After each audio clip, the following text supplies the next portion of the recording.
कहते हैं। जिस घर में गणपति की कथा होती है वहां से सभी दुख और बाधाएं दूर हो जाती हैं। तो आइए जुड़े रहें अंत तक, क्योंकि आज की कथा आपके जीवन में शुभ परिवर्तन ला सकती है। जय गणेश देवा। बुधवार का यह पावन दिन गणेश जी को समर्पित है। आइए विघ्नहर्ता श्री गणेश जी की कृपा प्राप्त करने वाली बुधवार व्रत कथा का श्रवण करते हैं। जो भी श्रद्धा से इस कथा को सुनता है उसके सभी मनोकामनाएं पूर्ण होती हैं। बहुत समय पहले की बात है। एक गांव में एक भाई बहन रहते थे। भाई बहुत गरीब था पर उसकी बहन पैसे वाली थी। जब बहन के ननद का विवाह था तब बहन ने ना तो अपने भाई को विवाह में आने का निमंत्रण दिया और ना ही कोई चिट्ठी भेजी। भाई को बाहर वालों से पता चला कि उसकी बहन के ननद का विवाह है। भाई ने अपने गांव वालों को बताया, तब गांव वालों ने अपनी बहन से चुनरी, बिछिया और साड़ी जैसा जिनसे बन पड़ा कन्या के लिए दिया। भाई सारा सामान लेकर बहन के गांव पहुंचा। बहन के घर जाने पर बहन की देवरानी बोली, भाभी जी आपके भाई आए हैं। तो बहन ने पूछा, कैसे आए हैं और क्या पहना है? तब देवरानी ने कहा, पैदल आए हैं, फटी पगड़ी फटी धोती पहने हैं। तो बहन बोली, मेरे ससुर हवेली के सामने दुकान में बैठे हैं, मुझे शर्म आती है। भाई को बोलो पीछे के दरवाजे से आए। भाई के आते ही बहन ने भाई को एक कमरे में बंद कर बाहर से ताला लगा दिया। एक तरफ लड़की का विवाह हो रहा था, गाजे बाजे बज रहे थे, अतिथियों को भोजन कराया जा रहा था और दूसरी तरफ भाई को कोई भी पानी तक पूछने वाला नहीं था। तभी भांजे की बहू को दया आई और उसने दरवाजा खोल दिया। दरवाजा खुलते ही भाई वहां से भागा। 2 दिन के भूखे प्यासे रहने के कारण उसे चक्कर आने लगे। रास्ते में एक गणेश जी का मंदिर था। वहां जाकर वो गिर गया और रोते रोते गणेश भगवान को अपनी व्यथा सुनाई और बोला, हे गणेश जी महाराज, आज मेरी गरीबी के कारण से मेरी सगी बहन ने मुझे धिक्कार दिया। घर जाने पर मेरी पत्नी मेरे बच्चे जब पूछेंगे कि विवाह से क्या मिठाई लेकर आए हो तो मैं क्या जवाब दूंगा? तब गणेश जी को उस पर दया आ गई और गणेश जी भगवान बोले, मेरे बगीचे से ककड़ी और तरबूज तोड़कर ले जा। तब भाई ने ककड़ी तोड़कर झोला भर लिया और अपने घर गया।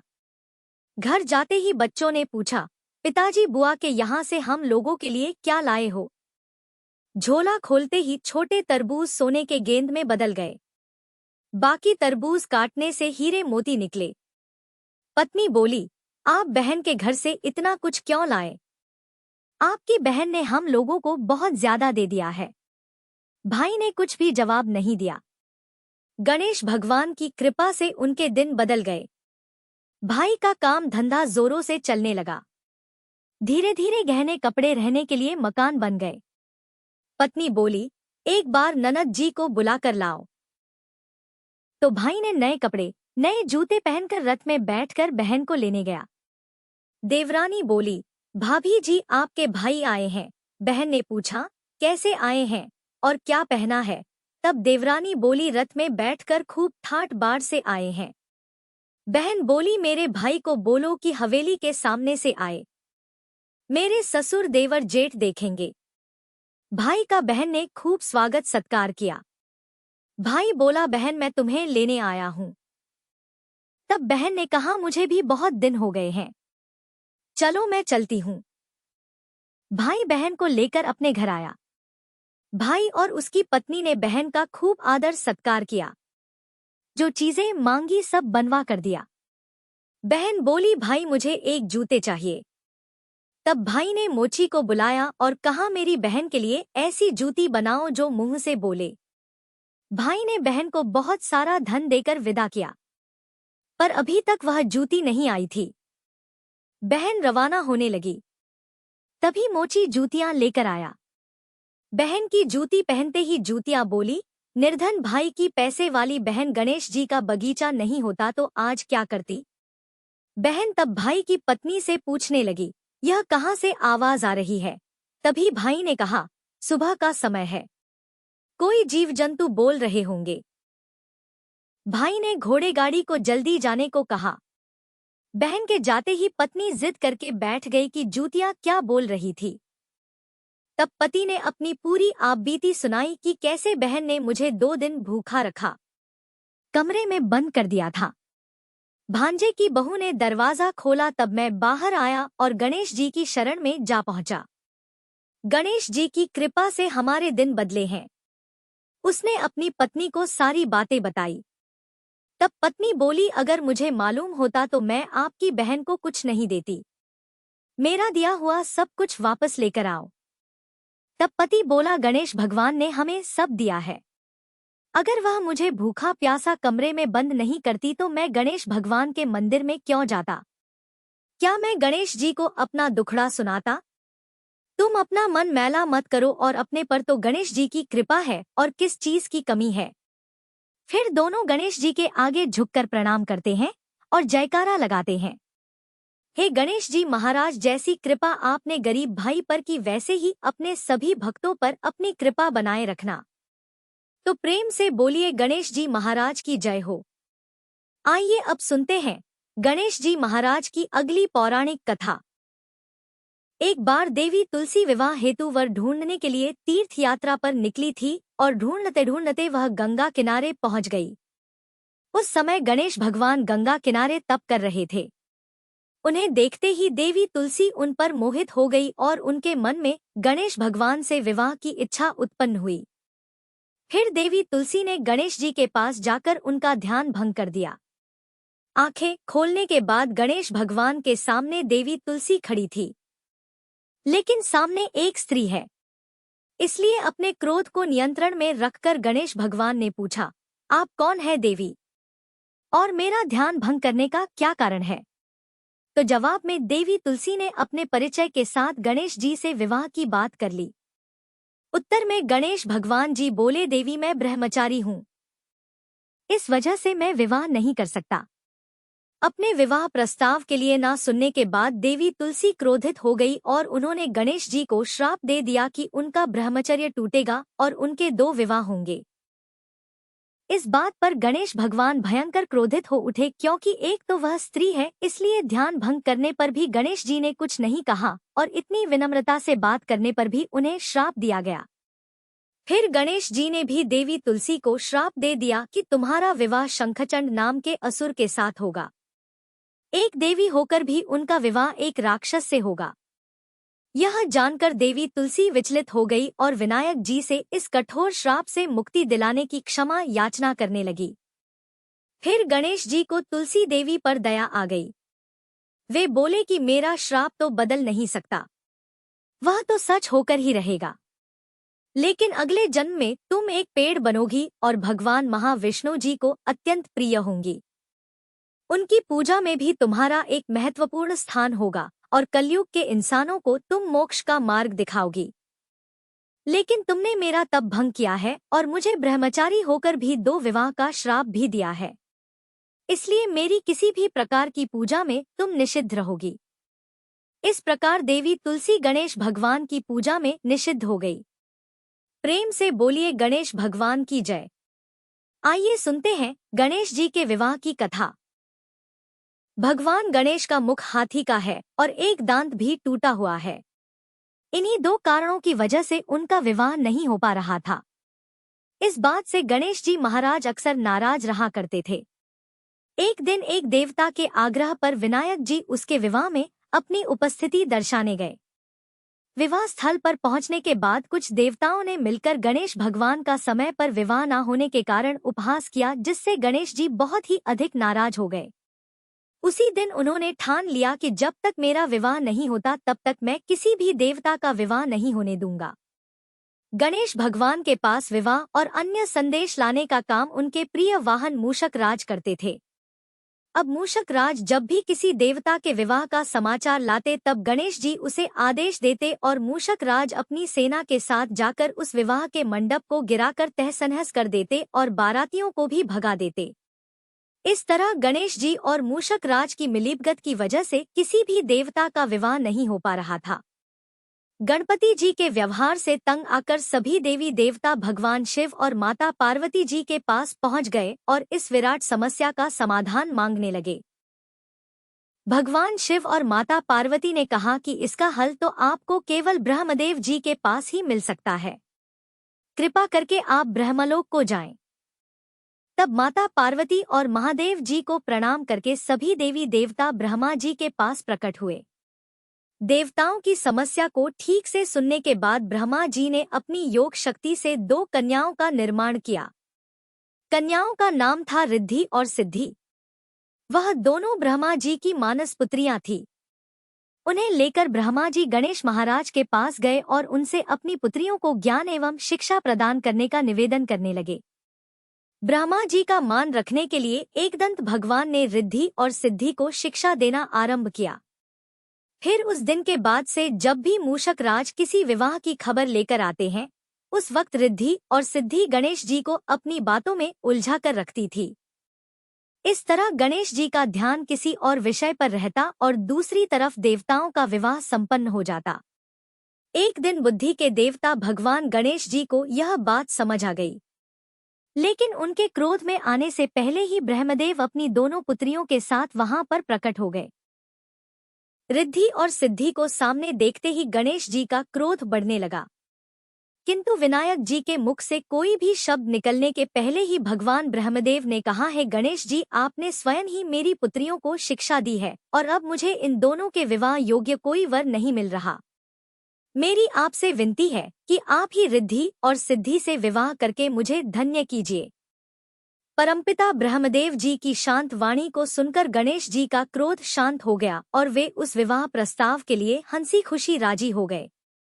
विवाह के बाद अपनी दोनों पत्नियों से उन्हें 2 पुत्र प्राप्त हुए, जिनका नाम रखा गया शुभ और लाभ। तो प्रेम से बोलिए भगवान गणेश जी की जय। आइए अब सुनते हैं गणेश जी की पूजा पाठ में सुनी जाने वाली पौराणिक कथा। एक गांव में एक सेठ और सेठानी रहते थे। वे बहुत ही धार्मिक प्रवृत्ति के थे और वे गणेश जी के अनन्य भक्त थे। वे दोनों बिना चुके हर बुधवार को गणेश जी का व्रत रखते थे और शाम को ब्राह्मणों को भोजन कराने के बाद अपना व्रत खोलते थे। सेठ जी का काफी बड़ा परिवार था। वे सब आपस में बड़े प्यार और भाईचारे से रहते थे। लेकिन सेठानी और सेठ की कोई संतान नहीं थी। इस विषय पर परिवार और गांव के लोग आपस में बहुत बातें किया करते थे। सभी लोग सेठानी को बांझ बुलाते थे। यह सभी बातें सुनकर सेठ और सेठानी बहुत दुखी होते थे। एक बुधवार के दिन सेठ और सेठानी भगवान गणेश जी की पूजा संपन्न करा के मंदिर से बाहर आ रहे थे। तभी उन्हें सीढ़ियों पर एक छोटा सा बच्चा अकेले बैठा हुआ दिखा। बालक को देखते ही दोनों उसके पास गए और पूछा कि तुम्हारे माता पिता कहाँ हैं? लेकिन बच्चे ने अभी तक ठीक से बोलना नहीं सीखा था, इसलिए वह बोल ही नहीं पाया। पर दोनों सेठ और सेठानी बच्चे के पास शाम तक बैठे रहे। तब तक पंडित जी और सेठ जी और उनके नौकरों ने आसपास जाकर बच्चे के माता पिता को खोजने की कोशिश की, लेकिन उन्हें बच्चे के माता पिता या बच्चे खोने की कोई खबर ही ना मिली। फिर पंडित जी ने सेठ और सेठानी को वह बच्चा अपने घर ले जाने के लिए कह दिया। साथ में यह भी कहा कि अगर बच्चे के माता पिता यहाँ पर आते हैं तो मैं स्वयं उन्हें आपके पास ले आऊंगा। तब सेठ और सेठानी की खुशी का ठिकाना नहीं रहा। वे दोनों खुशी खुशी उस नन्हे बालक को अपने साथ घर ले गए। सेठानी ने बच्चे का नाम अपने आराध्य भगवान श्री गणेश जी के नाम पर गणेश रख दिया और बड़े ही प्यार और दुलार से उसका पालन और पोषण करने लगे। कुछ दिनों के बाद उसी गांव में एक ठग पति पत्नी आए। उनका इरादा गांव के सबसे अमीर आदमी को ठगने का था। वे दोनों ठग गणेश मंदिर की सीढ़ियों पर बैठकर सोच विचार कर रहे थे। तभी वहां पर पंडित जी आ गए और गांव में अनजान लोगों के दिखते ही उनसे पूछा कि क्या आपका बच्चा खो गया है? दोनों चोरी चकारी के लिए बहाना ढूंढ रहे थे, इसलिए उन दोनों ने तुरंत ही हाँ कह दिया। तब पंडित जी ने कहा कि चिंता की कोई बात नहीं है, आपका बच्चा एक सेठ जी के घर पर पल रहा है। पंडित जी उन दोनों ठग को सेठ जी के घर पर ले गए। गणेश के माता पिता आ गए हैं। यह खबर सुनकर सेठ और सेठानी बहुत दुखी हुए। सेठ जी ने उन दोनों पति और पत्नी को एक रात के लिए अपने अतिथि गृह में ठहराया। अब वह दोनों ठग सिर्फ मौके की फिराक में ही थे। उसी रात सभी लोग सो जाने के बाद वे ठग एक एक करके सभी कमरों की तलाशी करने लगे। फिर वे दोनों तिजोरी वाले कमरे में पहुंच गए। छानबीन के वक्त होने वाली छोटी मोटी आवाजों से सेठ जी का एक नौकर जग गया और आवाज की दिशा में तिजोरी वाले कमरे के नजदीक आ गया। उसने चुपके से अंदर जब झांक कर देखा तो दोनों ही मेहमान कीमती सामान चुरा रहे थे। नौकर ने यह देखते ही धीरे से उस कमरे के बाहर की कुंडी लगा दी और चोर चोर बोलकर पूरे घर में हल्ला मचा दिया। शोरगुल की आवाज सुनते ही घर के सभी लोग इकट्ठा हो गए। तब सेठ जी ने उन दोनों चोर पति पत्नी को कमरे से बाहर निकाला और सुबह ही पंचायत में हाजिर कर दिया। सेठ जी ने सरपंच जी को पूरा मसला बताया और कहा कि यह दोनों तो चोर हैं। अब हम पुत्र गणेश को इन दोनों को नहीं देंगे। लेकिन वे दोनों ठग पति पत्नी अपनी जिद पर ही अड़ गए और बच्चे को ले जाने की जिद करने लगे। सरपंच जी ने इस गंभीर समस्या का एक तोड़ निकाला। उन्होंने सेठानी और दूसरी औरत को गणेश जी के सामने खड़ा कर दिया और कहा, जिसके भी आंचल से दूध की धार गणेश के मुंह में जाएगी वह बालक गणेश उसके पास ही रहेगा। फिर वे दोनों अपने अपने आंचल मुंह के सामने फैलाकर खड़ी हो गई। सेठानी जी मन ही मन भगवान गणेश के नाम का जप कर रही थी। देखते ही देखते गणेश भगवान की कृपा से सेठानी की आंचल से दूध की एक धार गणेश जी के मुंह में गिरी और इस तरह बालक गणेश सेठ और सेठानी के साथ हमेशा के लिए रहने लगा। बोलिए गणेश जी भगवान की जय। अब आप सुनिए भगवान गणेश की यह दूसरी कथा। बहुत समय पहले की बात है। एक दिन गणेश जी धरती पर सैर कर रहे थे।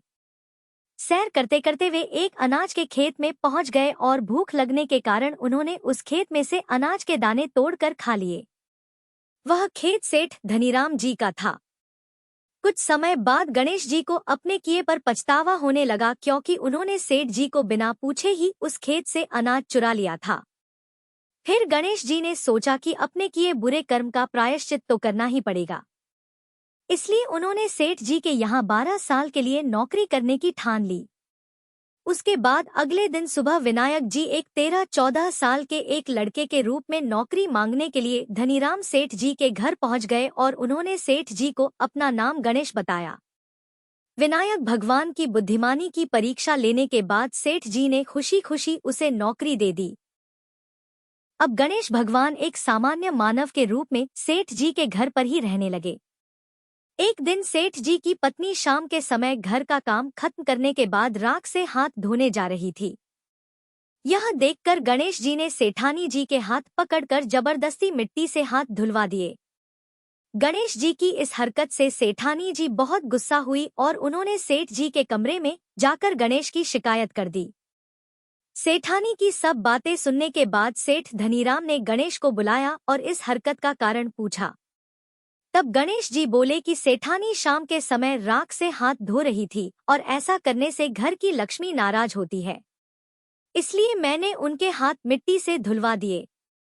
इससे घर पर माता लक्ष्मी की कृपा बनी रहेगी। यह सब सुनकर सेठ जी ने सोचा कि गणेश जी की सोच तो बहुत अच्छी है। इसके कुछ दिनों के बाद कुंभ मेले का शुभ अवसर आया। तब सेठ जी ने गणेश को बुलाया और कहा कि सेठानी जी को कुंभ मेले में स्नान करा लाओ। तब सेठानी और गणेश स्नान के लिए मेले में पहुंचे। वहां पहुंचने के बाद सेठानी जी नदी के किनारे बैठकर नहाने लगी। उन्हें ऐसा करते देखकर गणेश दौड़कर आए और सेठानी जी के दोनों हाथ पकड़कर उन्हें नदी के अंदर लेकर गए। उनसे पानी में डुबकी लगवाई और फिर किनारे पर ले आए। अब गणेश की इस हरकत से तो सेठानी को बहुत गुस्सा आया। सेठानी जी घर आते आते पूरे रास्ते गणेश को ताने मारने लगी, लेकिन गणेश भगवान सब कुछ शांति से सुन रहे थे। घर आते ही सेठानी ने सेठ जी के पास फिर से खड़े होकर शिकायत की। तब सेठ जी ने फिर से गणेश को बुलाया और पूछा कि तुमने ऐसा क्यों किया। गणेश जी बोले, सेठ जी सेठानी जी नदी के किनारे बैठकर गंदे पानी से नहा रही थी तो मैंने उन्हें नदी में ले जाकर साफ पानी में डुबकी लगवाई। ऐसा करने से उन्हें अगले जन्म में बहुत बड़ा राजपाट और वैभव मिलेगा। सेठ जी ने सोचा कि गणेश के विचार तो बहुत अच्छे हैं, मेरे परिवार का भला सोचता है। कुछ दिनों के बाद सेठ जी के घर पर पूजा थी। पंडित जी आने के बाद में सेठ जी ने गणेश से कहा, जाओ और सेठानी को बुलाकर लाओ। सेठ जी के आज्ञा के अनुसार गणेश जी सेठानी को बुलाने गए। उस वक्त सेठानी काली चुन्नी ओढ़कर कमरे से बाहर आ रही थी। वह देखते ही गणेश जी वह काली चुन्नी उतार कर फाड़ दिए और कहा कि पूजा के लिए लाल रंग की चुन्नी ओढ़कर आओ। अब सेठानी जी गणेश जी पर बहुत नाराज हुई और उन पर चिल्लाने लगी। इस आवाज को सुनकर सेठ जी वहां पर भागते हुए आए और पूछा कि क्या हुआ। तब सेठानी ने बोला कि गणेश ने मेरी चुन्नी फाड़ दी। फिर सेठ जी ने भी गणेश को बहुत डांटा। जवाब में गणेश जी ने कहा कि सेठ जी पूजा में कभी भी काला वस्त्र नहीं पहनते, इससे शुभ काम सफल नहीं होते, इसलिए मैंने ऐसा किया। सेठ जी ने सोचा कि गणेश तो बहुत समझदार है।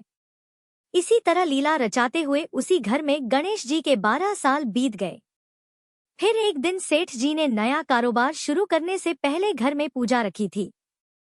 पूजा करते करते सेठ जी को याद आया कि पूजा की सामग्री में गणेश भगवान की मूर्ति तो है ही नहीं। तब उन्होंने अपने नौकर गणेश को पूजा घर से भगवान विनायक जी की मूर्ति लाने के लिए कहा। तब गणेश बोला कि मुझे ही मूर्ति समझकर आप पूजा में विराजमान कीजिए, आपके सारे शुभ काम सफल हो जाएंगे। इस बात को सुनकर सेठ जी को गुस्सा आया और वे बोले, गणेश तुम अब तक सेठानी से मजाक करते थे, अब मुझसे भी करने लगे हो। तब उत्तर में गणेश जी ने मुस्कुराते हुए सेठ जी से कहा कि मैं मजाक नहीं कर रहा, मैं सत्य कह रहा हूँ। इतना कहने के बाद नौकर गणेश ने अपना असली भगवान स्वरूप धारण कर लिया। साक्षात भगवान श्री गणेश को सामने देखते ही सेठ और सेठानी उनके चरणों में लीन हो गए और उन्होंने अपनी पूजा संपन्न की। इसके बाद गणेश जी देखते ही देखते अंतर्ध्य हो गए। बाद में सेठ और सेठानी को बहुत पछतावा होने लगा कि स्वयं भगवान हमारे घर नौकरी कर रहे थे और हमने उनके साथ कितना बुरा व्यवहार किया, उनसे बहुत सारा काम कराया। यह सोच सच कर दोनों दुखी रहने लगे।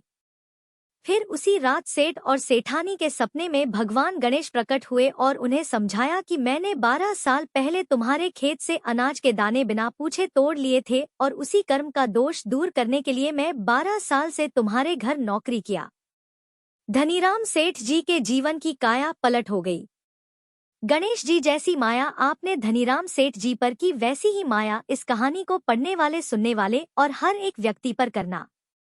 कथा अधूरी हो तो इसे पूरी करना और हमसे कोई गलती हुई हो तो उसे क्षमा करना। प्रेम से बोलिए भगवान गणपति जी की जय।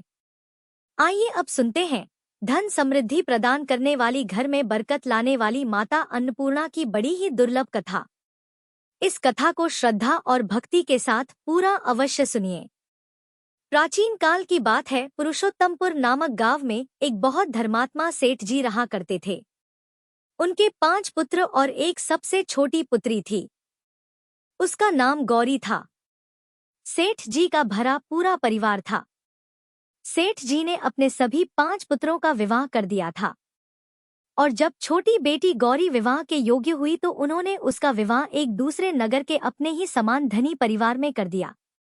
अब सेठ जी की पुत्री गौरी दुल्हन बनकर जिस घर में गई, वहां उसका पति अपने माता पिता का इकलौता पुत्र था। अब गौरी बड़ी ही प्रसन्नता पूर्वक अपने ससुराल में रहने लगी। गौरी बड़ी ही सदाचार, गुणवान तथा रूपवती थी। एक दिन की बात है, जब 1.25 महीना हो गया तब सास ने गौरी को रसोई संभालने के लिए दे दिया। रसोई की सारी बातें समझा दी। गौरी अपनी सासू माँ के पांव छूकर रसोई में प्रवेश करती है। तब सास ने कहा, बहू रोज सुबह जल्दी उठकर पूजा पाठ करके रसोई में प्रवेश करना, फिर खाना बनाना। रोटी बनाते समय पहली रोटी गाय को और अंतिम रोटी कुत्ते की बनाना मत भूलना। इस प्रकार सास ने गौरी को सब कुछ समझा दिया। गौरी 4 लोगों के लिए खाना बनाती है और खाना बनाकर अपने पूरे परिवार को खिलाती है। जब अंत में खुद खाने के लिए बैठती है तब वह देखती है कि उसके लिए तो रोटी बची ही नहीं। वह चावल, दाल और सब्जी खाकर पानी पी लेती है। अब जब शाम होती है तब गौरी ने सुबह से ज्यादा आटा लगाया और रोटी सब्जी बनाकर रख दी।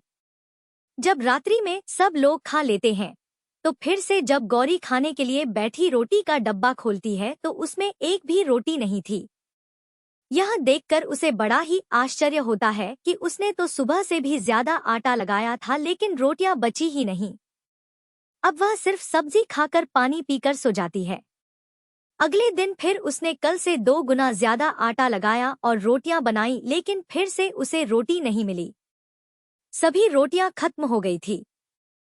अब उस दिन भी आधे पेट खाना खाकर ही उसे रहना पड़ा। इसी प्रकार गौरी चाहे जितना भी आटा लगाती रोटियां उसे नहीं मिलती। यह हर रोज का काम हो गया था। वह सोचने लगी आखिर कौन नहीं चाहता कि मैं रोटियां नहीं खाऊं, मैं पेट ना भरूं। गौरी इस आस में आटा ज्यादा गूंथती कि किसी ना किसी दिन तो उसे रोटियां मिलेंगी, किंतु ऐसा नहीं होता है। ऐसा करते करते वह बहुत कमजोर दुबली पतली हो गई। तो दोस्तों, ऐसे ही एक दिन की बात है जब गौरी रसोई में सब्जियां काट रही थी तो गलती से चाकू से उसका हाथ कट जाता है और वह रोटियां नहीं बना पाती। तो उसकी सासू माँ ने कहा, बहू रहने दो, आज मैं रोटियां बना देती हूँ। तो गौरी ने कहा, नहीं सासू माँ, आप आटा लगा दीजिए, मैं रोटियां बना दूंगी। तो दोस्तों, उस दिन सासू माँ ने आटा लगाया और फिर बहू को दिया। बहू रोटियां बनाकर रख देती है। घर के सभी सदस्य रात के समय जब खाना खाने लगते हैं, सब लोग जब खाना खा लेते हैं, तब बारी आती है गौरी की। तो वह बहुत दुखी मन से खाना खाने बैठती है। वह सोचती है, आज तो सासू माँ ने आटा गूंथा है, वह भी बहुत कम। आज तो मेरे लिए रोटियां बची ही नहीं होंगी। यह सोचकर बहू मन ही मन बहुत दुखी होती है। किंतु जब वह रोटी के डिब्बे को खोलती है तो उसने देखा कि उसमें 4-5 रोटियां पड़ी है। यह देखकर बहू बहुत खुश होती है। अब क्या था, ऐसे ही 7 दिनों तक बहू की सासू माँ आटा गूंथने लगी और बहू रोटियां बनाती थी। बहू को रोज रोटियां मिलने लगी। इन 7 दिन बहू ने भर पेट खाना खाया। जब 8वां दिन आया तो बहू का हाथ भी ठीक हो गया था। तब सासू माँ ने कहा कि गौरी बेटा, क्या मैं आज आटा गूंथ दूं या फिर तुम आटा गूंथ लोगी? तब गौरी ने कहा, नहीं माँ, मेरा हाथ अब ठीक हो गया है, मैं आटा गूंथ दूंगी। उस दिन गौरी ने आटा गंथा और रोटियां बनाई। सबको प्रेम पूर्वक खाना खिलाया। जब उसके खाने की बारी आई तब उसने देखा कि रोटी के डिब्बे में तो रोटी है ही नहीं, पूरी रोटी खत्म हो गई। यह देखकर वह गौरी बहुत ही आश्चर्य में पड़ जाती है। वह सोचती है, जब तक सासू माँ ने आटा लगाया तब तक तो मुझे रोटियां मिलती थी, लेकिन जब से मैं आटा गूंथने लगी तो मुझे रोटियां ही नहीं मिलती, जबकि सासू माँ मुझसे बहुत ही कम आटा गूंथती। इसके बाद भी पूरा परिवार उसमें खा लिया करता था। ऐसी क्या बात है? यह सारी बातें सोचकर गौरी बहुत ही परेशान हो जाती है और दिन भर दुखी रहती थी। एक दिन की बात है, गौरी के पति ने गौरी से पूछा कि गौरी, तुम इतना उदास क्यों रहती हो? इतना सारा धन संपत्ति सब तुम्हारा ही तो है, तुम्हें रोकने टोकने वाला कोई नहीं है, तुम अपने मन से अपनी पसंद का भोजन बनाकर खाती हो, तुम दिन प्रतिदिन इतनी कमजोर कैसे होती जा रही हो? गौरी ने लाज और संकोच से अपने पति को कुछ नहीं बताया। तब उसके पति ने सोचा कि शायद उसकी पत्नी को उसके माता पिता की याद आ रही है। इसलिए अगले दिन गौरी का पति अपने माता पिता से कहता है कि पिताजी, मुझे लगता है कि गौरी को उसके माता पिता की याद आ रही है, मैं उसे उसके मायके ले जाकर सबसे मिलवा लाता हूँ। अपने बेटे की बात सुनकर गौरी के सास ससुर तैयार हो जाते हैं और उसे जाने की अनुमति दे देते हैं और कहते हैं, बेटा, यदि बहू को अपने माता पिता से मिलकर प्रसन्नता होती है तो अवश्य ही तुम उसे उसके मायके ले जाओ। अब गौरी का पति अपनी पत्नी को लेकर उसके मायके जाता है। दामाद और बेटी को देखकर उनका बहुत ही आबगत होता है। तरह तरह के व्यंजन बनाए जाते हैं, उन्हें खिलाए जाते हैं, बहुत सेवा सत्कार होता है। उसी दिन रात्रि में समय मिलने पर गौरी की माँ ने अपनी बेटी को कोने में ले जाकर पूछा, बेटी तुम इतनी दुबली पतली कैसे हो गई? तुम तो बहुत ही कमजोर दिख रही हो। क्या बात है? तुम्हें कौन सी बात खाए जाती है? क्या तुम्हारे ससुराल वाले तुम्हारी चिंता नहीं करते? तुम्हें दुख देते हैं? या ऐसी कौन सी बात है जिससे तुम्हारी यह दशा हो गई है? अपनी माँ की बात सुनकर गौरी अपनी सारी परेशानी, सारी चिंताएं, सब कुछ बताती है। अपनी बेटी की बात सुनकर गौरी की माँ ने कहा, बेटी हमें लगता है माता अन्नपूर्णा तुमसे नाराज हो गई है। इस विषय में तो मैं कुछ नहीं कर सकती क्योंकि तुम्हारे ससुराल में हमारा बोलने का कोई अधिकार नहीं है। इसलिए मैं तो कहूंगी कि तुम यहाँ से जाने के बाद इस विषय में अपनी सास और ससुर से बात करना। वही कुछ हल बताएंगे और तुम्हारी समस्या का समाधान होगा। बेटी माँ अन्नपूर्णा जिससे नाराज होती है उसके साथ ऐसा ही होता है। अब अपनी माँ की बातें सुनकर गौरी निश्चय करती है कि वह सारी बातें अपनी सासू माँ से कहेगी। अब जब सुबह का समय होता है तो गौरी अपने माता पिता से विदाई लेकर अपने ससुराल आ जाती है और ससुराल आने के बाद वह अपने सासुर और पति से सारी बातें कह सुनाती है। वह कहती है, माँ जी, जब से मैंने रसोई संभाला है, मैं खाना बनाती हूँ, तब से मुझे एक भी दिन रोटियां नहीं बचती। मैं बिना खाए ही सो जाती हूँ। किसी किसी दिन पानी पीकर ही सो जाती हूँ। किसी किसी दिन चावल सब्जी खाती हूँ। रोटी तो मुझे मिलती ही नहीं है। और माँ जी, आपको याद है मेरा हाथ कटा था, तब आप उस समय आटा गूंथा करती थी और वह भी बहुत कम। फिर भी मेरे लिए रोटियां बचा करती थी और मैं भर पेट खाना खाती थी। लेकिन अब जब मेरे हाथ का घाव ठीक हो गया तब से मैं फिर से आटा गूंथने लगी और रोटियां बनाने लगी। अब मेरे लिए फिर से रोटियां नहीं बचती। मैं आधे पेट ही खाना खाती हूँ। अपनी बहू की बातें सुनकर सास को सब कुछ समझ में आ गया। उसने कहा, बहू यह शायद मेरी ही गलती है।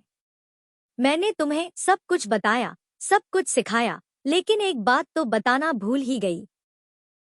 ऐसा कहकर सास अपनी बहू का हाथ पकड़कर गौरी को रसोई में ले जाती है। एक परात में आटा निकालकर उस आटे को अच्छे से गूंथती है। गूंथने के बाद उस गूंथे हुए आटे पर अपनी उंगलियों के 5 छाप लगा देती है और कहती है कि बहू, यह माँ अन्नपूर्णा का छाप होता है, उनका चिन्ह माना जाता है। आटा लगाने के बाद कोई भी स्त्री इस तरह छाप लगाती है तो उसके घर में बरकत होती है। इसका अर्थ यह है कि माँ अन्नपूर्णा की कृपा सभी परिवार वालों पर बरसे और कोई भी सदस्य भूखे पेट ना सोए। बहू, मैं तुम्हें ऐसा बताना भूल गई। तुम आटा लगाते वक्त आटे पर अपनी 5 उंगलियों का छाप छोड़ देना और माँ अन्नपूर्णा तुम्हारे ऊपर अवश्य ही कृपा करेंगी। तुम कभी भी खाली भूखे पेट नहीं सोगी। यह बरकत का चिन्ह होता है। अब अपनी सासू माँ की बात सुनकर बहू हर रोज आटा गूंथती और फिर उस पर अपनी 5 उंगलियों की छाप छोड़ देती और फिर रोटियां बनाती। अब बहू को हर रोज रोटियां मिलने लगी। वह भर पेट भोजन करने लगी और स्वस्थ भी हो गई। माँ अन्नपूर्णा की कृपा उस पर बरसने लगी। उसके हाथ में माँ अन्नपूर्णा का वास हो गया। घर पर कोई भी सदस्य भूखा नहीं रहता और जो कोई मेहमान आता या कोई भीख मांगने के लिए भिक्षुक आता उसे भी वह खाना खिलाकर ही घर से विदा करती। इस प्रकार बहू के ऐसा करने से उसके घर में बरकत होने लगी, अन्न की वर्षा होने लगी। तो प्रिय भक्तजनों, आटे को गूंथकर उस पर 5 उंगलियों का छाप लगाना हमारी पुरानी परंपरा है। यह माता लक्ष्मी जी और माता अन्नपूर्णा का चिन्ह माना जाता है। ऐसा करने से माता अन्नपूर्णा सदा प्रसन्न रहती है और घर वालों पर अपनी कृपा दृष्टि बनाए रखती है। हमारे पूर्वजों से लेकर अब तक यह परंपरा चली आ रही है। सभी माताएं बहनें अपनी 5 उंगलियों की छाप आटे पर अवश्य ही लगाती हैं और माँ अन्नपूर्णा से प्रार्थना करती है कि सबका पेट भरना, सबका कल्याण करना और घर में अन्न धन की वर्षा करना। तो प्रेम से बोलिए अन्नपूर्णा माता की जय। ओम नमः शिवाय। जय माता दी। जय। यह थी आज की बुधवार व्रत कथा। अगर आप भी चाहते हैं गणेश जी की कृपा आपके परिवार पर बनी रहे तो कमेंट में लिखें, गणपति बप्पा मोरया। वीडियो को लाइक, शेयर और सब्सक्राइब जरूर करें। गणेश जी की असीम कृपा आप सभी पर बनी रहे। शुभ बुधवार।